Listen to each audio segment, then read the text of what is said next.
me.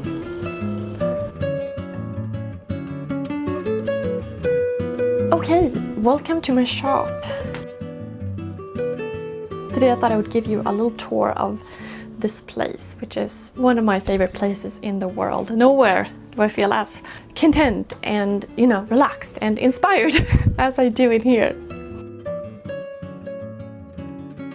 One of my favorite things is seeing other people's creative spaces, no matter what that is, whether that is a workshop or a sewing studio or a desk where you write on. There's just something about seeing where someone else creates and like the touches they put on it, the choices they make. And this place right here, this used to be a sad little garden shed when we first moved in here. And as soon as I saw this place, when we were first looking at this property, I knew like that's going to be my workshop. And then we've spent, I don't know, a year or two maybe fixing this up and turning it into what it is today. And it's a wonderful space right now. It looks nothing like it used to be. Added windows and insulation and electrical work and drywall and siding and the floor, and it is rather marvelous. But I thought today we would kind of focus on everything inside here, all the different parts, the details, the different stations, and basically everything that we do in here, or that I do in here, because this is my space. And I'm just like amazed when I say that I have this space. It is like a dream come true to have a space like this, a little tucked away in our backyard.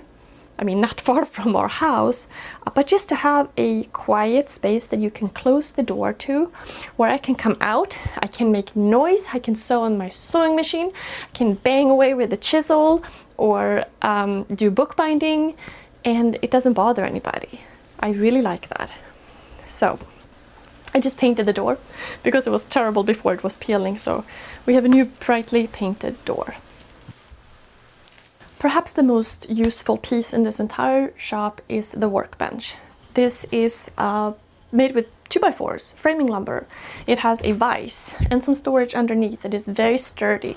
And on this bench, I do a lot of different things. It's built primarily for woodworking, which it's great for woodworking, but I also use it as a surface to, work on fabric and dyeing and basically anything. I highly recommend having a workbench that you're not too precious about, that you can get dirty, that you can plane down if it does get dirty. Just something that you can really do stuff on without having to be too concerned about it. Behind here too, I have some of my hand tools. So when I was first working on the space, it was primarily for woodworking. I have a lot of different hobbies, and woodworking was the thing that I was really focused on right then. And I was thinking, well, I was also wanted to do sewing and other things, but primarily woodworking was my main focus, which is why you see woodworking tools, you see hand tools, chisels, hand planes, saws, etc. In here in general, I only really do work with hand tools, except for this tool over here, which is a lathe. So this is where you do wood turning. And I have some different tools here, built a sturdy little bench for the lathe. And wood turning is one of those things that I always want to do, but I never really get around to doing too much of it. But I love this idea of turning wood. I love that it is kind of artistic and curved and shapes, and you can make bowls and things. I'm not an expert by any means, but I do enjoy it. It does create a fair amount of dust though. And that is one thing that is a bit of a challenge with this space, the fact that I do sewing and computer work and wood turning and woodworking in the same space. Not at the same time though. I have learned that I can do all of those things, but only in separate stages or periods. For the next couple of days I can focus on this, then I'll clean and I'll do something else. If I'm sewing, I don't need to clean too much. But I can use the space for many things, just not all at the same time.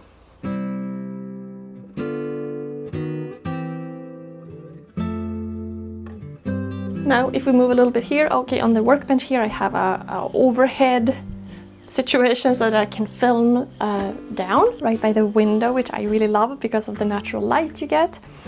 And then here I was debating about how much I needed to clean before filming this video. And then I was like, this is what it looks like for the majority of the time. So it is a little messy, you know, that's just the nature of a workshop, I think, in many ways.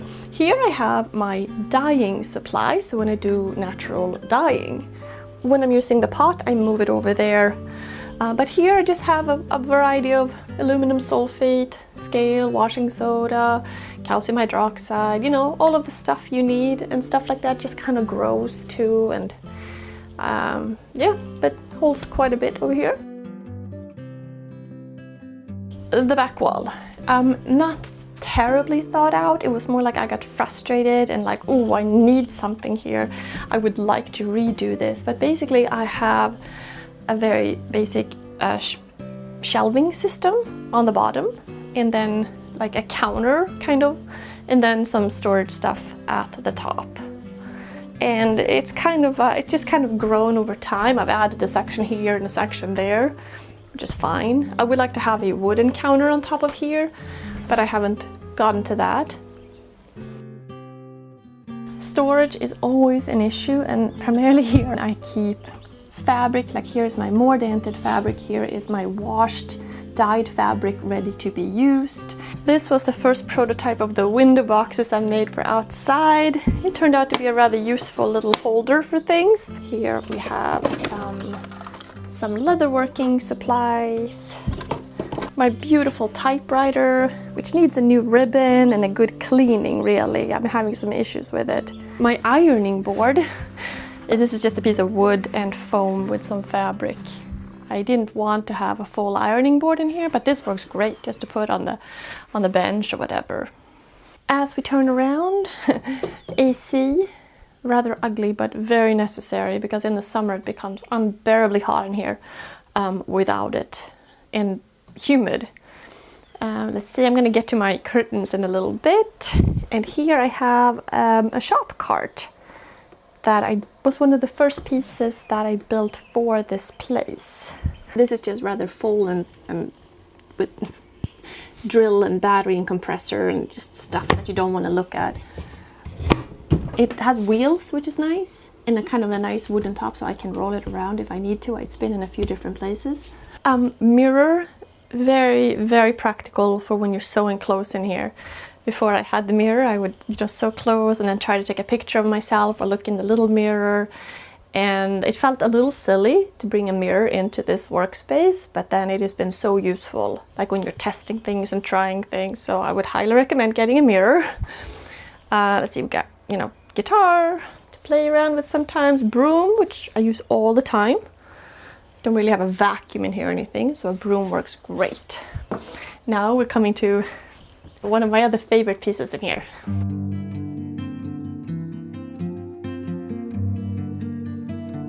Let me clean this off for a second. That's one thing about a small space. It's very rare that all surfaces are always like empty and neat. It's like there's always stuff somewhere. Now, this is not just a desk and a shelf, it's actually a fold down desk, which, you know, a person who, you know, would anticipate things a little better would have built this slightly deeper than, you know, that would be me, I'm that person, than I did, because a lot of the books that I have actually come out a little further. So unless I take everything out, I can't actually close this. But I mean, I can kind of show you how it works. We can take out just like a few things. I made this so this would hold my sewing machine in here, which is really nice. So it's like tucked away, and then when I need to use it, I just bring it out. So it just kind of tidies things up a little bit. I'm not gonna do it completely, but you can bring this up. Basically comes down here. And then if you have like no books or anything protruding, you can actually secure this. There's a flap here, comes around, and that way it is out of the way. So if you ever need the floor space, or for whatever reason you don't want to have the desk down, you have the option to bring it up, which I really, really like. However, I almost never do it. This is cherry plywood, and then some cherry hardwood as well, and it has darkened beautifully. I love cherry. Just one of the reasons for that is it starts out quite light, and then over time, as it gets exposure to light, it gets a lot darker. Kind of a reversal, like some plants that you dye with, things turn lighter over time. Cherry, on the other hand, gets darker over time. You know, and mahogany gets lighter.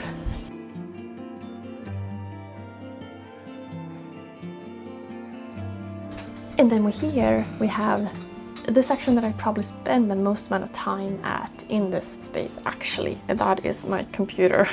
It's a laptop that I, bring around wherever I needed to. But I have a nice big monitor. I have a light here if I want to film, which is actually really nice.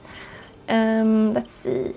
I have this piece on top, which is a cubby system for things. There's actually lights in there too. I need to fix that. This is a basic desk with an ipe top, so it's like a tropical wood. And yeah, just lots of wires and things like that. But I really enjoy having the desk by the window. Initially, I was kind of thinking about having it in the back of the space, but then I really don't like sitting towards the wall.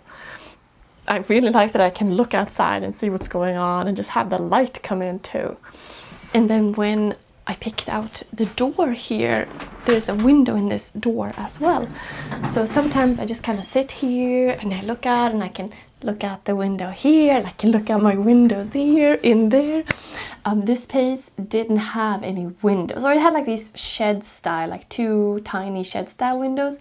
And that was one of my biggest things, that I really wanted like natural light as much as possible. So we actually have 1, 2, 3, 4, 5 windows in this tiny space. So that means there's not that much space in terms of storage on the wall, but I would take windows any day over that.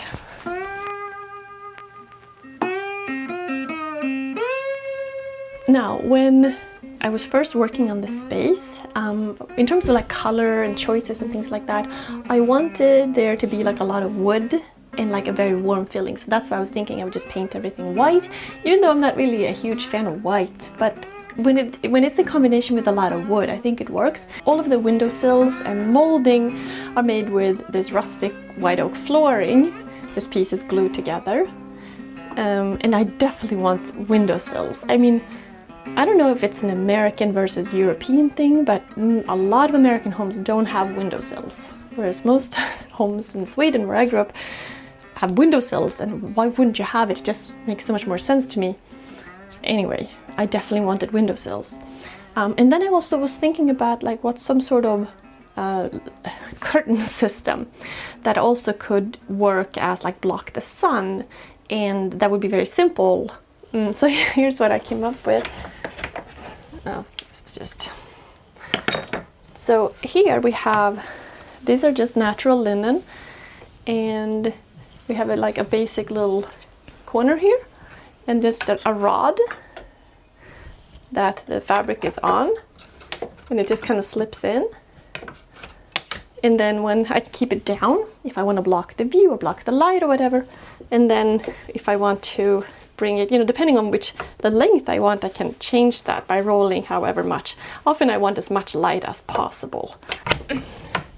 But that worked out pretty good, I thought. And I have that on all the windows, including the door.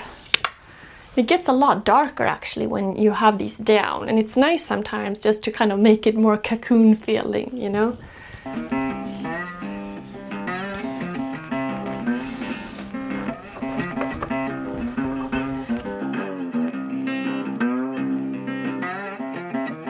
Let's see, what else do we have? Oh, I guess we have my hammock. So I wanted a place to kind of dry plants. Right now I have a whole bunch of elderflower drying up here. And I wanted something simple where I can just throw things up and not have to, concern myself so much. So I just made this rather simple hammock, which is not very strong. I wouldn't recommend anybody actually going up here. But it's been great for drying things, and I can take the fabric down and dry it, which it's really due to dry. It's been a couple months, I should do it again. And then there's a light over here too, and when you turn the light on, it kind of adds like a slightly cool effect. Turn the light on. The floor I laid, it is a white oak rustic floor. I love the floor. It's one of my favorite parts about this whole space.